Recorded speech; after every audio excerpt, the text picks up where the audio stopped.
The gilded cages of the Habsburg Empire held secrets. They held ambitions, they held power, and they held the destinies of young women whose lives would ripple across Europe. Born into one of the most powerful dynasties the world had ever seen, these princesses were more than just pawns in dynastic games. They were brilliant, resilient, and at times utterly ruthless. Their stories are not just about lavish gowns and royal balls. They are about survival, influence, and the sheer audacity to reshape kingdoms.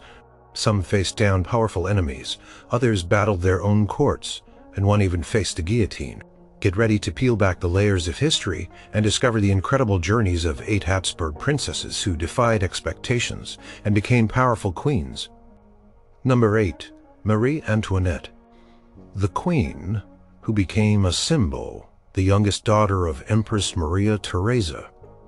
Marie Antoinette was born an Archduchess of Austria, destined for a life far removed from the simple comforts of childhood.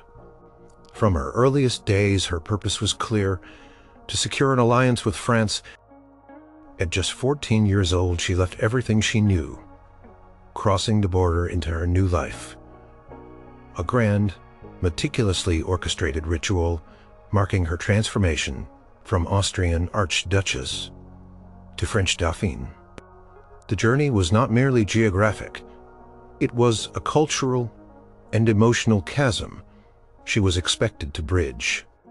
She arrived at the French court, a place of suffocating etiquette and unspoken rules, a world away from the more relaxed environment of her Viennese home. Her husband, the future Louis XVI, was a shy, awkward boy, and their early marriage was a struggle for connection. Life at Versailles was a whirlwind of public appearances, elaborate fashions, and an intense scrutiny that Marie Antoinette had never before experienced. She initially struggled to adapt to the rigid court protocols and the constant watchful eyes of courtiers and enemies alike. To find a semblance of freedom, she indulged in lavish entertainments, gambling, and the latest trends in fashion. Her love for elaborate hairstyles, towering wigs, and expensive gowns became legendary, often criticized for their extravagance in a time of growing economic hardship for the French populace. She famously built the Petit Trianon, a private retreat on the palace grounds where she could escape the formality of court and enjoy a more relaxed, rustic lifestyle, complete with a model village and farm. This pursuit of personal freedom, however, fueled rumors and resentment among the public, painting her as out of touch and frivolous. The famous diamond necklace affair, though she was innocent, further damaged her public image, cementing her reputation for recklessness and excess. Despite the criticisms, Marie Antoinette did wield a significant form of power, not through direct political governance, but through her influence over the king and her position as the visible face of the monarchy. She advised Louis XVI, especially as the revolutionary storm clouds gathered. Her advice, often driven by a strong desire to preserve the monarchy's absolute power and her family's safety, was not always politically astute. She advocated for stronger measures against popular unrest and maintained strong ties to her Austrian family, often seen as a betrayal by the French people. Her attempts to protect the crown and her family led her to support various political maneuvers, including ill-fated attempts to flee Paris. As the French Revolution intensified, she became a primary target of revolutionary ire, demonized in pamphlets and public opinion as Madame Deficit and the Austrian woman. Her transformation from a light-hearted royal to a symbol of the monarchy's perceived tyranny was swift and brutal. Confined with her family, stripped of her titles, she faced unimaginable hardship and humiliation. Her courage and dignity during her imprisonment and trial, however, surprised many. She endured the loss of her husband, her children, and her freedom with remarkable fortitude. On October 16, 1793, Marie Antoinette, the former Queen of France, faced the guillotine, her life ending as a political sacrifice.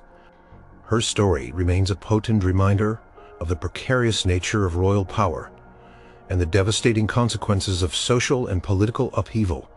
Number 7. Maria Carolina of Austria. The Iron Queen of Naples, born in Vienna, the 13th child of Empress Maria Theresa, Maria Carolina, inherited her mother's sharp intellect and formidable will. Her upbringing was rigorous, designed to prepare her for a life of political engagement and dynastic duty. Like her sister Marie Antoinette, her marriage was a strategic alliance intended to bind the Habsburg and Bourbon dynasties. At 16, she was sent to Naples to marry Ferdinand IV, the King of Naples and Sicily. The match was not one of love. Ferdinand was unrefined and more interested in hunting than affairs of state, a stark contrast to Maria Carolina's intellectual pursuits and political ambition. Their early years were challenging, marked by a lack of emotional connection and a clash of personalities. However, Maria Carolina's marriage contract contained a remarkable clause. She would be granted a seat on the Privy Council once she bore a male heir.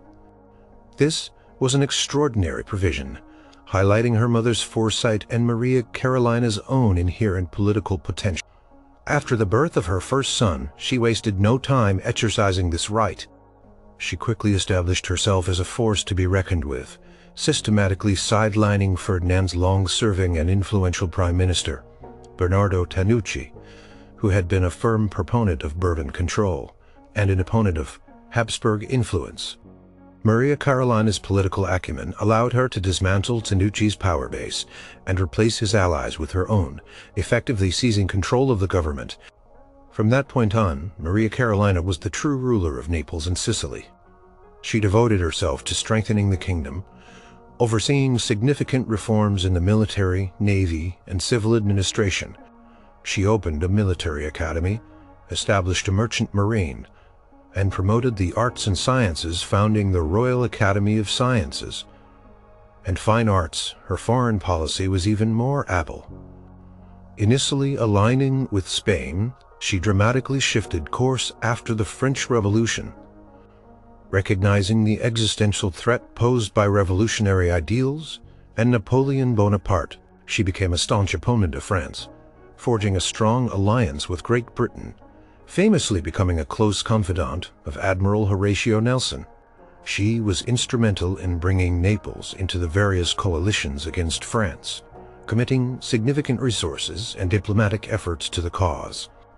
Her rule was marked by an unyielding determination, often appearing autocratic to her subjects. She crushed internal dissent with a firm hand, especially as Jacobin sympathies began to spread within her kingdom. Twice she was forced to flee Naples in the face of French invasions, retreating to Sicily with her family.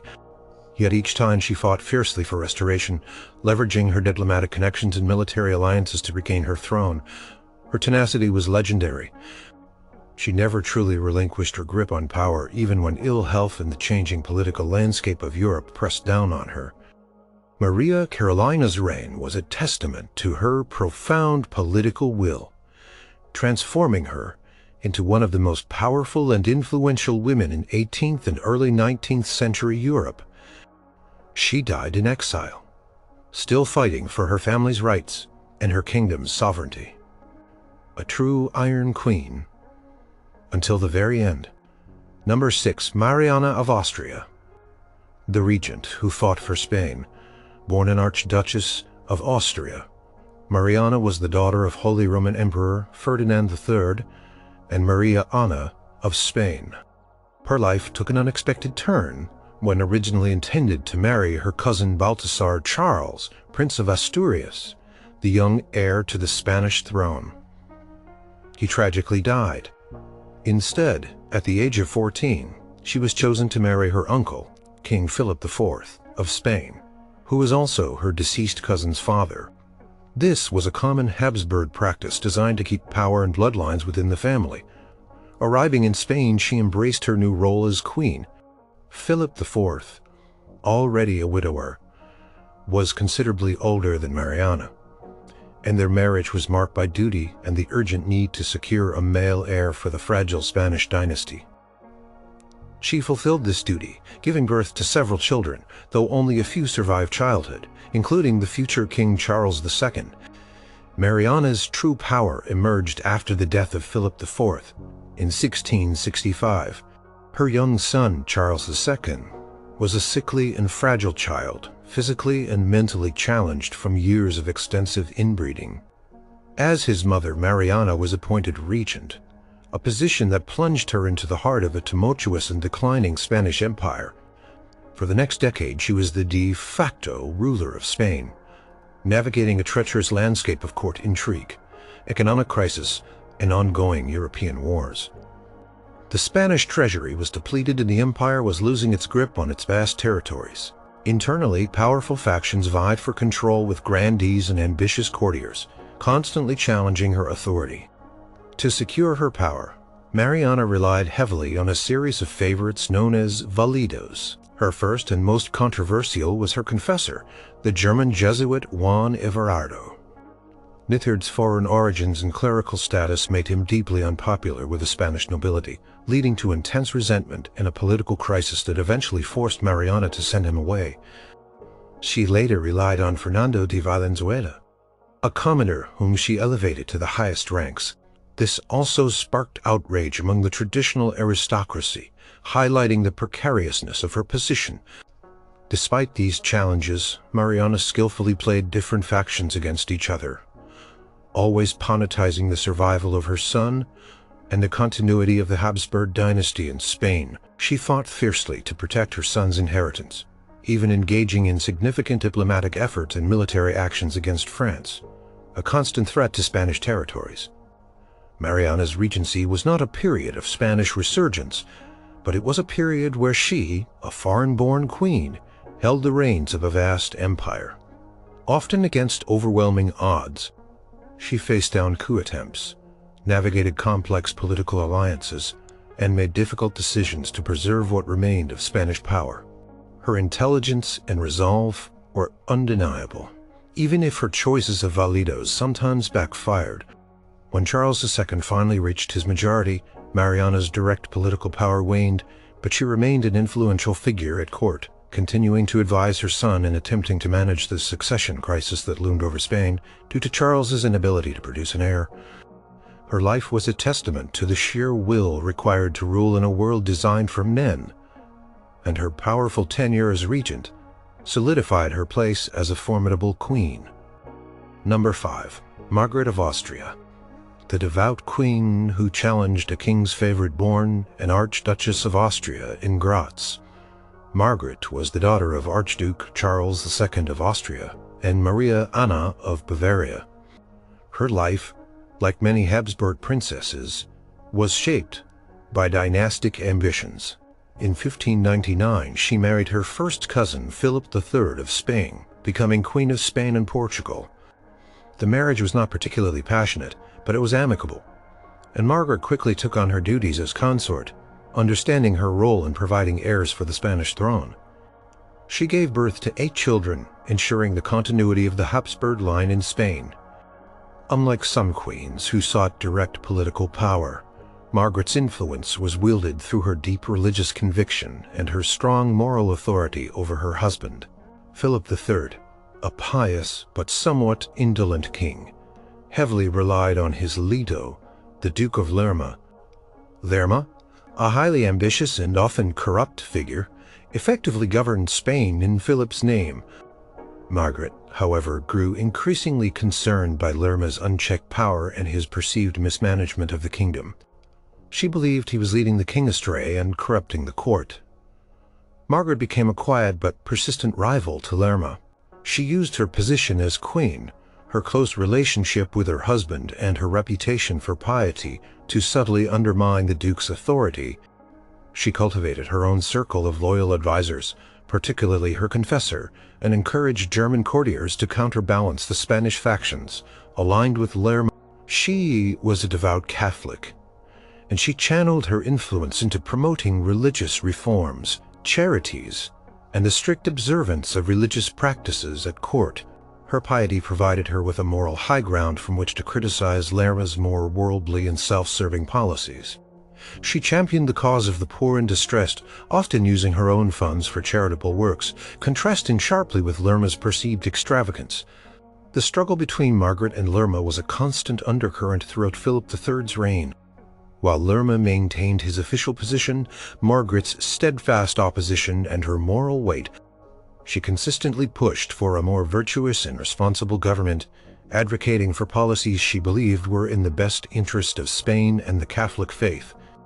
Her ability to exert this pressure without directly confronting her husband or overtly challenging Lerma in public was a testament to her political astuteness and her understanding of court dynamics. She was instrumental in promoting her own favored candidates for key positions, often leading to clashes and power shifts behind the scenes. Margaret died young at the age of 26 following childbirth, but her legacy was profound. Though she never held a formal regency, her unwavering commitment to her principles and her quiet but determined opposition to the Duke of Lerma significantly shaped the court and influenced the direction of her husband's reign. Her actions demonstrated that a queen consort, even without direct political appointments, could wield considerable power through moral authority, personal influence, and the strategic cultivation of her own network. Number 4. Catherine of Austria. The regent who preserved Portugal's treasures, the youngest child of Philip the Handsome and Joanna of Castile, Catherine was born an Archduchess of Austria. A sister to the powerful Roman Emperor Charles V, her early life was marked by her mother's confinement due to mental illness, with Catherine spending her formative years under her mother's care in Tordesillas. This unique upbringing likely instilled in her a sense of resilience and independence.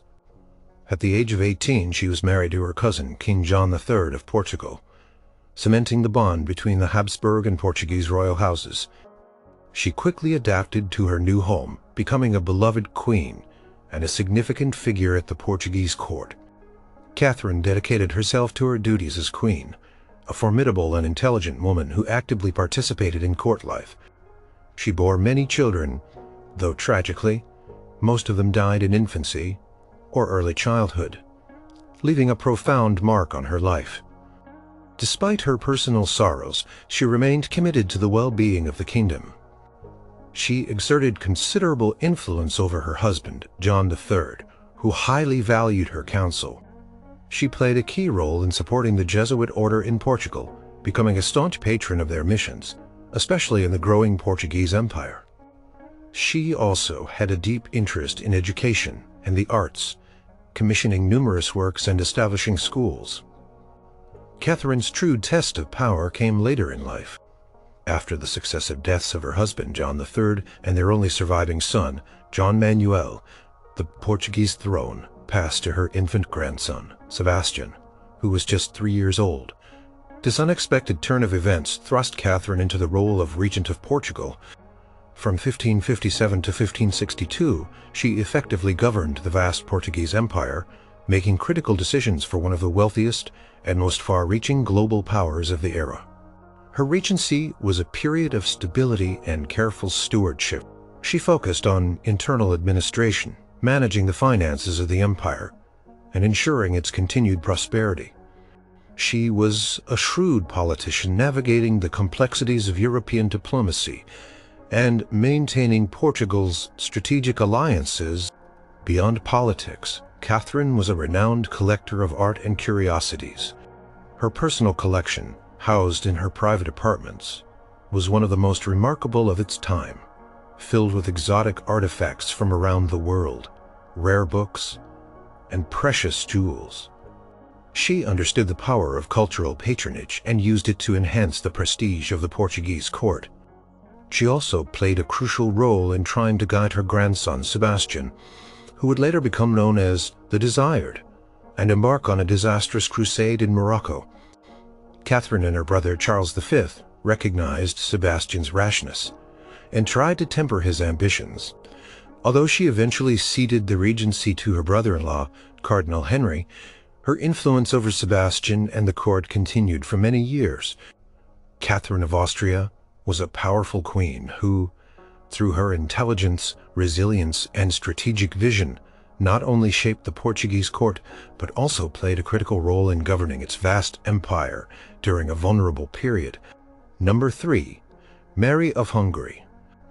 The Regent, who mastered war and statesmanship, born an Archduchess of Austria, Mary was the fifth child of Philip the Handsome and Joanna of Castile, and thus a sister to the formidable Holy Roman Emperor Charles V.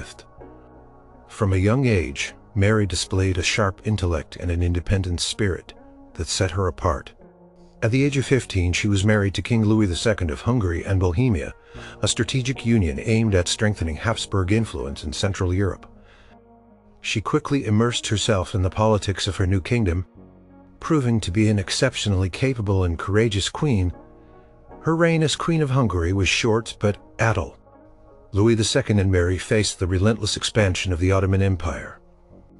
Under Suleiman the Magnificent, in 1526, Louis led his forces against the Ottomans at the Battle of Mohacs, a catastrophic defeat for Hungary. Louis was killed, and Mary, at just 21 years old, became a widow. This tragedy, however, did not break her. Instead, it revealed her immense strength and resilience. She immediately worked to secure her brother Ferdinand I claim to the Hungarian throne, and later fled with the Hungarian crown jewels to preserve them from the Ottomans. Her exceptional administrative and political skills caught the attention of her brother Charles V, who had long admired her capabilities. In 1531, he appointed her governor, general of the Habsburg Netherlands, a vast and wealthy collection of 17 provinces. This was an extraordinarily powerful position, effectively making her the ruler of the Netherlands in Charles V's stead. For the next 24 years, Mary governed with remarkable effectiveness. She navigated complex political landscapes, balancing the interests of the powerful Burgundian nobility with the demands of her imperial brother. She oversaw the collection of taxes, the administration of justice, and the defense of the region. Mary was not merely a figurehead, she was a hands-on ruler. She regularly attended council meetings, issued decrees, and even personally oversaw military campaigns. She was known for her firm hand, her meticulous attention to detail, and her unwavering loyalty to Charles V. She suppressed rebellions, most notably the Ghent Uprising of 1540, demonstrating her resolve. And strategic, her policies strengthened the administrative structures of the Netherlands and maintained its prosperity despite ongoing conflicts with France and the internal religious tensions of the Reformation. She was a patron of the arts and collected a significant array of armor reflecting her interest in military matters. When Charles V abdicated in 1555, he also relieved Mary of her duties, a decision she welcomed as the pressures of governance had taken their toll. She retired to Spain, spending her final years in quiet contemplation. Mary of Hungary remains one of the most remarkable Habsburg women, a queen and regent whose administrative genius, political acumen, and military understanding made her an indispensable pillar of the Habsburg Empire. She defied the traditional limitations of her gender, proving herself to be a statesman of the highest caliber. Number 2. Eleanor of Austria, the twice-crowned queen and diplomatic bridge.